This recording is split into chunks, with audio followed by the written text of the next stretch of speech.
Hi உறவுகளே, good morning. எல்லாருக்கும் காலை வணக்கம். இப்போ கஷ்டம்னு வந்தால் யாரும் கவலைப்படாதீங்க. அப்படி ரொம்ப கவலைப்படுறவங்களுக்கு தான் இந்த பதிவு. என்னன்னு கேட்டிங்கன்னா, இப்போ கஷ்டம்னு மனிதராக பிறந்தா யாருக்குமே வாழ்க்கையில், அன்றாட வாழ்க்கையில் எல்லாத்துக்குமே ஏதாவது ஒரு வகையில் கஷ்டம்ன்றது வரத்தான் செய்யும். ஆனால் அந்த கஷ்டத்தை கலங்கின பார்வையோடு நீங்கள் பார்த்தீங்கன்னு வச்சுக்கோங்களேன், அது கஷ்டமாக தான் தெரியும். அதை நீங்கள் கலங்காமல் தைரியமாக நம்பிக்கையாக அந்த கஷ்டத்தை நீங்கள் பார்த்தீங்கன்னு வச்சுக்கோங்களேன், அது ஒரு அழகான பொருள். என்னன்னு கேட்குறீங்களா? கஷ்டங்கிறது நமக்கு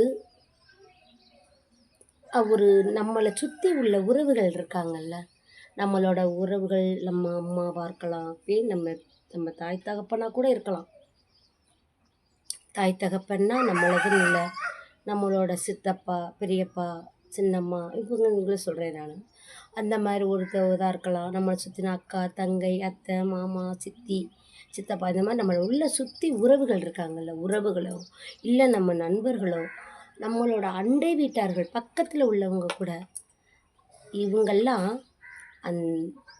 நம்மக்கிட்ட நமக்கு உதவுற மனப்பான்மையில் இருக்காங்களா, இல்லை நம்ம அவங்களுக்கு எவ்வளோ உதவி செஞ்சுருப்போம், அதெல்லாம் அவங்க செயல் நடைமுறையில் பார்த்து அவங்க நம்மளோட கஷ்டம் அறிஞ்சு அந்த நேரம் நமக்கு வாராங்களா என்றதை, யார் யார் நம்மளோட கஷ்டத்தில் துணையாக நிற்கிறாங்க, எந்த உறவுகள் நம்மக்கிட்ட கஷ்டத்தில் இல்லை, அவங்களுக்கு நம்ம எப்படிலாம் இருந்தோம், ஏன் அவங்க மட்டும் நம்மக்கிட்ட இல்லை அப்படிங்கிறத எல்லாரோட நிஜ முகமும் தெரிகிற ஒரு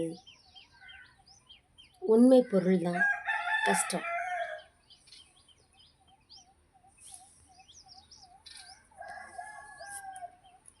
உண்மை பொருள் தான் கஷ்டம். அதனால் அது ஒரு அழகான பொருள். கலங்காதீங்க. கலங்காமல் தைரியமாக இருந்து அதை போராடி ஜெயிங்க. அன்பான காலை வணக்கம்.